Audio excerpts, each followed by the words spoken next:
Hey guys, it's Mike from the WCA. We're going to take a look at what we had for the lecture at the 12 and 2 o'clock classes this past Sunday, February 5th. Rusa was giving you guys a very good idea of what the word initiative meant. And if you recall, in terms of the word in chess, it means you're the player that's making the threats. When you have the initiative, you're playing moves that your opponent is trying to follow and threats they're trying to avoid. The opposite of that is when your opponent makes a move, you have to answer to them. They attack something, you defend.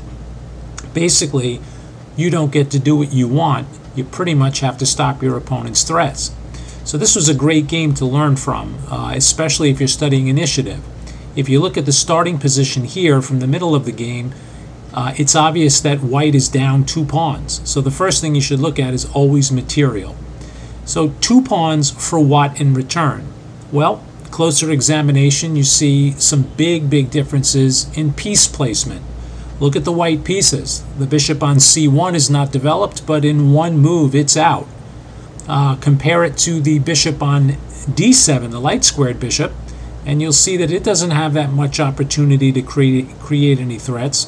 And the kingside pieces, namely the bishop on f8, the knight on g8, are obviously not doing anything, and if anything, it's making their position worse because the black king is stuck on e8, which leads me to the last thing you should look at in this position. Compare the king safety. That has a value. It's very hard to put a number on that. Obviously, if the king is trapped, the game is over, but even if he can be attacked, that means something. Even if he can be kept in the middle of the board without a forced checkmate, it means something. Is it worth 2 pawns? Well, a lot of players seem to think it is in this position. It's not the first time it was played. And if you put this position on most computers, you're going to find the computers say the game is level or even. White has a lead in development, a safer king, active pieces. Black has 2 full pawns. So now it's a question of, can white push through, or can black trade off pieces, get into an endgame with 2 extra pawns, and win pretty easily? Well, unfortunately for black, it didn't turn out well. Let's take a look at why. White's first move, gain a tempo, attack the queen. So what comes to mind? Certainly rook e1, attacking the queen, forcing her to move. She chooses the d6 square, which gives black a chance to protect the d5 pawn, because you'll notice as soon as the rook comes to e1, there's this terrific diagonal leading right to the king. Namely here. Let's draw an arrow for you. That pin of the e6 pawn makes the d5 pawn vulnerable. It can be taken. So by putting the queen on d6, black is holding on to the extra pawn on d5. Well, white doesn't waste any time and plays queen f3, creating another threat to take the pawn now on d5. Black chooses knight e7, probably a little better to play knight f6, a little more active. And let's say if black gets attacked again with bishop f4, maybe the queen could come to c5 or b4 and have a comfortable game, still, holding on to those 2 pawns. But knight e7 is designed to break the pin from the rook on e1 and to give extra protection to the pawn on d5. So white continues making threats. Bishop develops with f4, hitting the queen again. She goes to b4. That's really not just to attack the b pawn, but mostly to get away from the bishop. And it's not so clear as to whether or not black is going to be able to steal any more pawns on the queen side. So here white plays a pretty interesting move, plays queen g3, setting up a battery of bishop and queen on the dark squares, and allowing black to make a mistake, which he did in the game. You have to remember you have material as black, but you're very much behind in development. When you're that much behind in development, taking pawns or moving the same piece twice can be a real problem. So here in this position, black decides to play bishop to c6.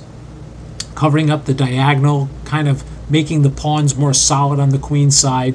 Only problem with that move is it's moving the same piece again, not activating the rest of the army.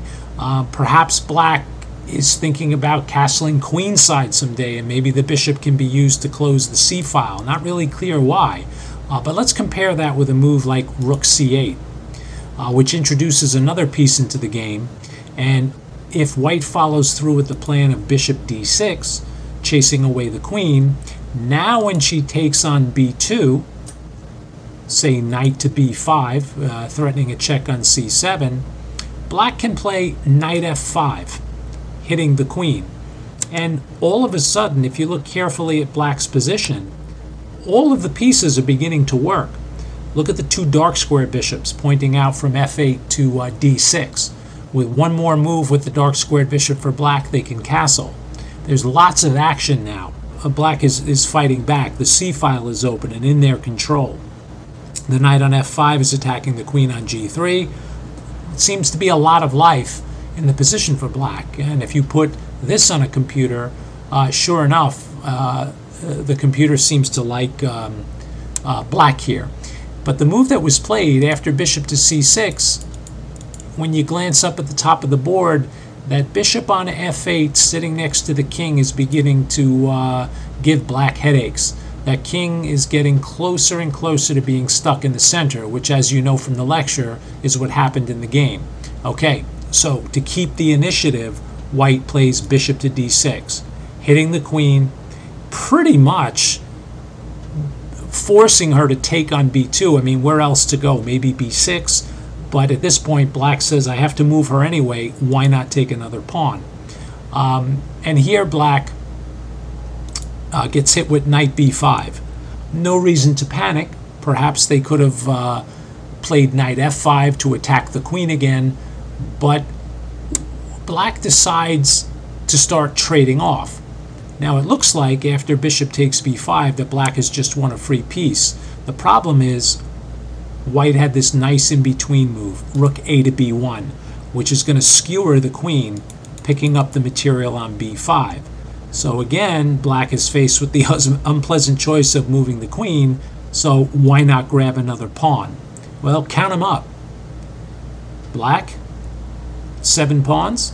White, 3. Only problem is there's a forced sequence of moves here that puts black in a whole lot of trouble. Namely, bishop takes b5 check. Can't go to d8. You go to d8 with your king, you're going to get checkmated. So I'll toggle the mouse over. I'll let you see the move. But you're going to have to figure this one out at home. How does black get mated from this position? Or if not mated, they're going to lose a whole lot of material.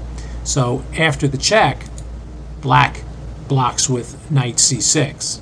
The only problem is after bishop f8, king takes f8, bishop takes c6, pawn takes c6, black is getting mated.